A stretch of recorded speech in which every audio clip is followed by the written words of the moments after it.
Halo semuanya, hari ini materi yang akan kita bahas adalah masalah asal-usul nenek moyang bangsa Indonesia. Orang Indonesia yang ada sekarang ini, baik saya, Anda, keluarga Anda, teman atau tetangga barangkali, asalkan tidak bule ya. Kita semua ini adalah ras tertentu yang jika diurut nih dari sejarahnya, maka kita bisa tahu dari mana dan dari siapa sebenarnya ras kita ini. Kan tidak mungkin juga ya kita ini tiba-tiba ada begitu tanpa asal usul atau sebab-sebab dari manusia sebelumnya. Nah, hal ini perlu sebenarnya kita tahu supaya kita bisa mengidentifikasi ya jenis ras apa sih kita ini sebenarnya. Bukan berarti dengan mempelajari materi ini lantas kita kemudian menjadi orang yang rasis loh ya. Sama sekali bukan itu maksudnya.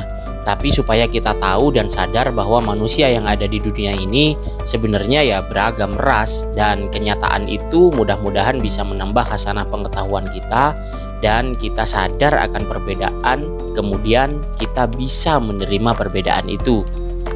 Sebagai rujukan dan tambahan pengetahuan, Anda bisa menambah sumber bacaan dengan buku-buku.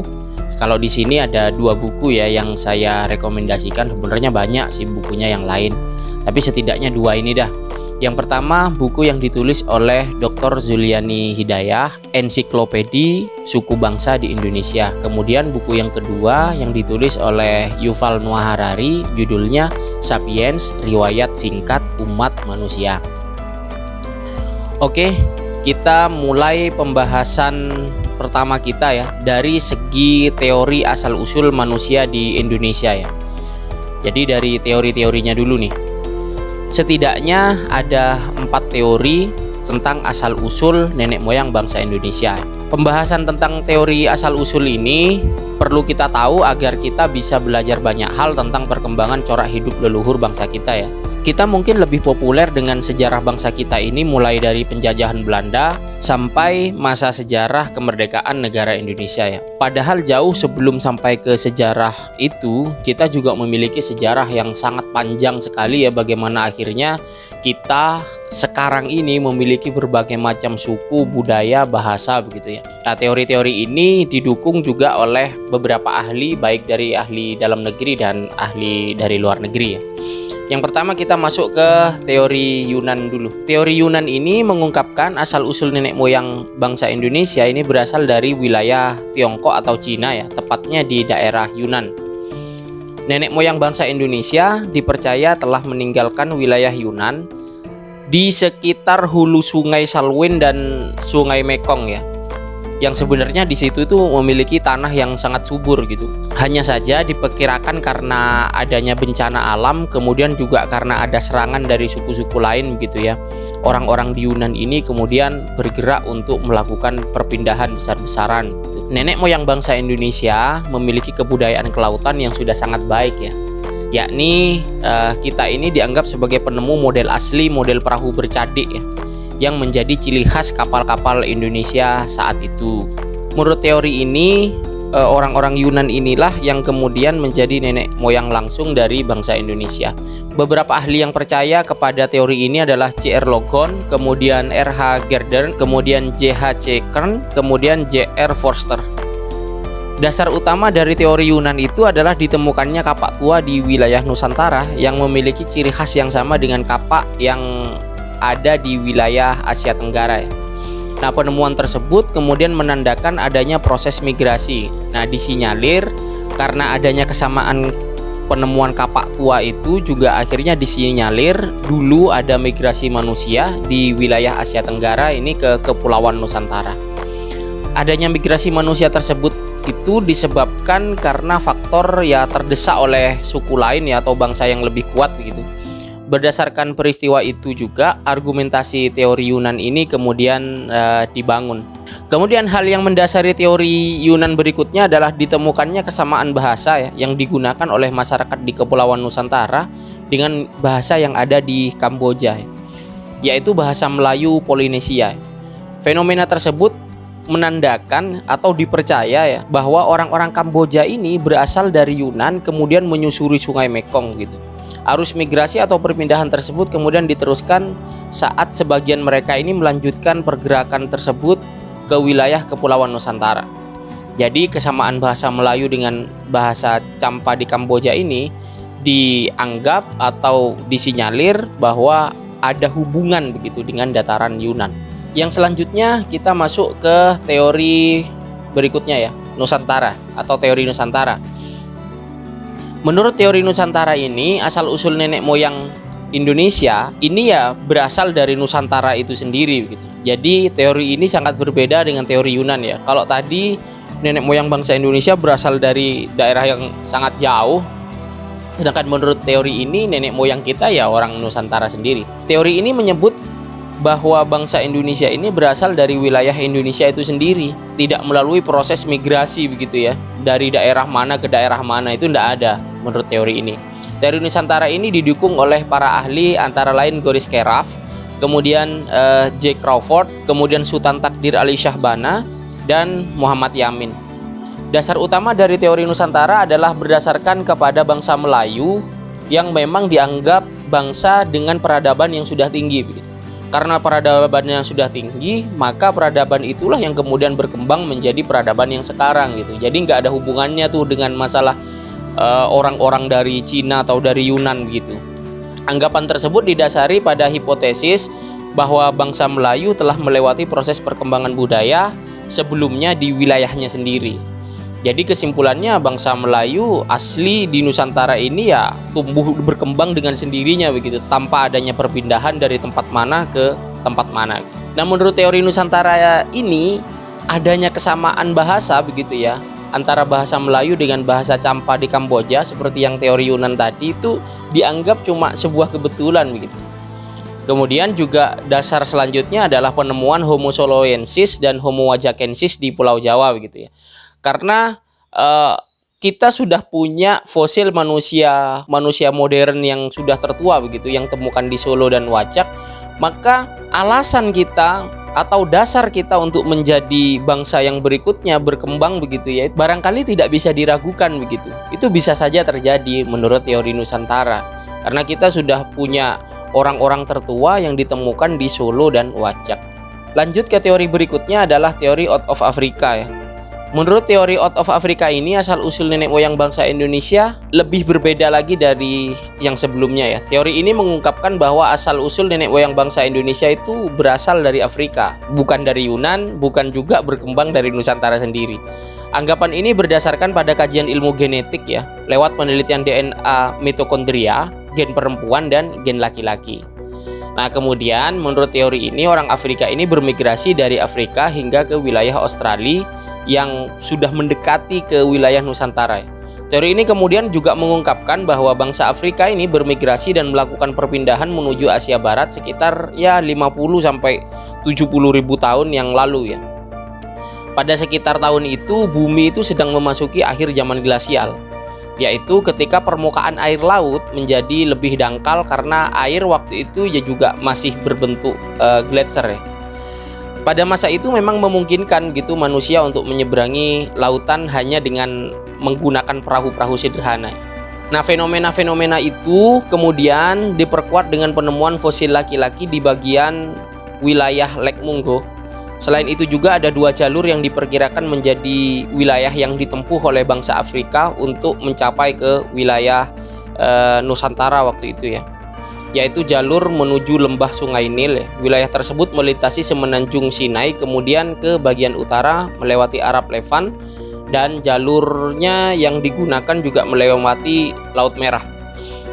Selanjutnya, teori yang terakhir adalah teori out of Taiwan. Nah, menurut teori out of Taiwan ini, asal-usul bangsa Indonesia ini berasal dari Kepulauan Formosa atau wilayah Taiwan ya.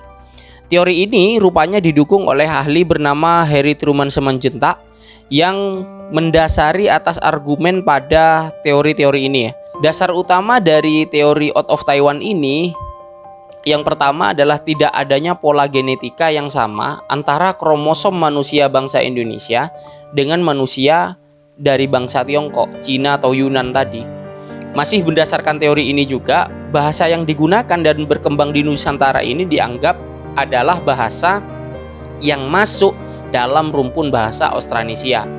Nah, bahasa rumpun Austronesia ini digunakan oleh para leluhur bangsa Indonesia, terutama yang menetap di Pulau Formosa. Jadi, dari segi bahasa sudah jelas bahwa orang-orang Nusantara ini mengadopsi budaya Austronesia dan mengembangkannya hingga menjadi bangsa Indonesia yang seperti saat ini. Nah, itu menurut teori Out of Taiwan. Kemudian kita sekarang lanjut ke jenis dan persebaran ras yang ada di Indonesia ya. Untuk ras yang pertama, kita masuk ke ras Melanesoid. Ras ini kebanyakan ditemukan di bagian timur ya. Ras ini dianggap bermigrasi dari Asia ke Oseania ya, tepatnya ke wilayah Papua dan benua Australia yang saat itu masih menjadi satu daratan.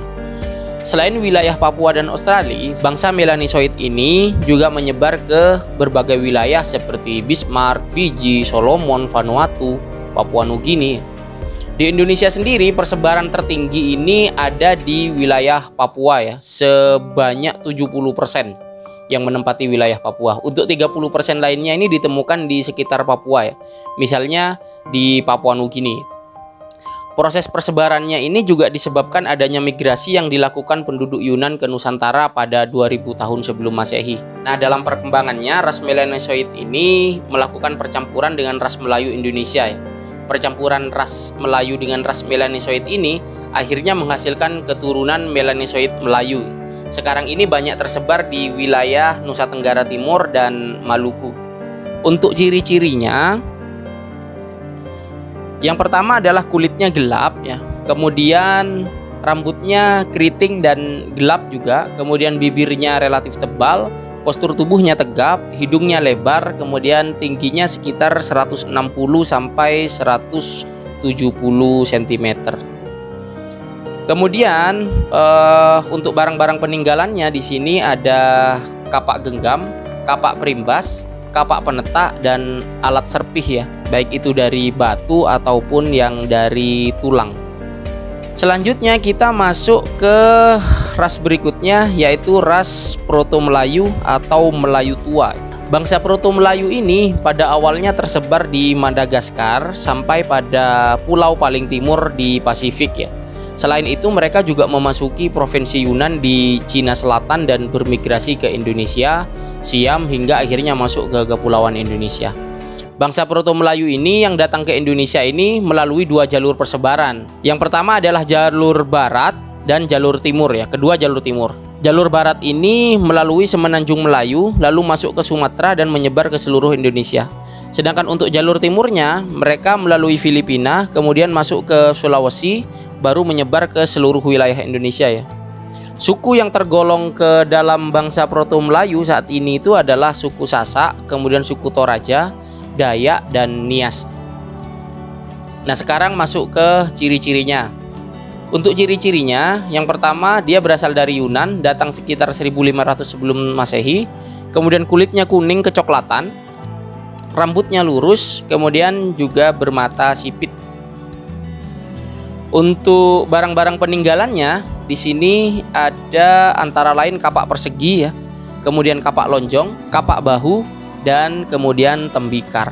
Selanjutnya kita masuk ke ras Deutero Melayu atau Melayu Muda. Deutero Melayu atau Melayu Muda ini adalah suku bangsa yang tiba di Kepulauan Indonesia pada sekitar 500 tahun sebelum Masehi. Bangsa ini sampai di Indonesia setelah bangsa Proto Melayu. Kalau bangsa Proto Melayu kan 1500 sebelum Masehi. Para ahli percaya bahwa tidak ada dasar arkeologis yang menunjukkan perbedaan antara Proto Melayu dan Deutero Melayu. Jadi secara arkeologis gitu ya, atau tampilan-tampilan fisiknya nanti orang-orang Proto dan Deutero ini ya hampir-hampir sama begitu, tidak ada perbedaan yang signifikan antara keduanya. Nah, untuk bangsa Deutero Melayu ini ya, suku-suku sekarang yang termasuk ke dalam Deutero Melayu ini antara lain Aceh, kemudian Bali, Jawa, Betawi, Makassar, Melayu, Minahasa, Sunda, Bugis, dan Madura. Jadi rata-rata kita ini adalah orang-orang Deutero Melayu, dari nenek moyang Deutero Melayu. Nah, bangsa Deutero Melayu ini adalah bangsa Austronesia yang datang dari Yunan, Cina Selatan, kemudian masuk ke wilayah Indonesia. Dari Yunan itulah kemudian mereka menuju ke Indochina bagian utara dan masuk ke Indonesia menggunakan perahu bercade melalui jalur barat. Adapun jalur-jalur yang dilalui itu adalah Vietnam, Semenanjung Melayu, terus ke Sumatera, Jawa, dan kemudian tersebar ke wilayah-wilayah Nusantara yang lain. Setelah Detro Melayu masuk ke Indonesia, mereka kemudian mengembangkan dirinya dan mendesak keturunan Proto Melayu ini yang sudah lebih dulu menetap itu ke daerah-daerah pedalaman. Untuk ciri-cirinya, orang-orang Detro Melayu, ya sebenarnya Anda bercermin itu sudah merupakan ciri-ciri gitu ya. Rambut hitam lurus, kemudian bola mata coklat, kemudian mata agak sipit, kulitnya putih, kemudian cenderung kuning juga, cenderung ke sawo matang gitu. Kemudian tulang rahangnya lebih kecil, kemudian tubuhnya juga cenderung lebih kecil. Yang selanjutnya adalah peninggalan-peninggalannya. Untuk peninggalan-peninggalannya, yang pertama adalah Kapak Corong, kemudian Candrasa, Nekaramoko, kemudian Bejana Perunggu, Menhir, Dolmen, Kubur Batu, kemudian Sarkofagus, dan Punden Berunda. Oke, itulah pemaparan mengenai asal-usul nenek moyang bangsa Indonesia ya. Setelah kita tahu termasuk kelompok ras apa kita ini dan dari mana kita ini berasal, semoga kita semakin bisa menghargai perbedaan ya, bahwa bentuk fisik, warna kulit, dan semuanya itu ya merupakan rahmat yang dikaruniakan Tuhan kepada kita. Sekian video kali ini, semoga bermanfaat dan akhir kata wassalamualaikum.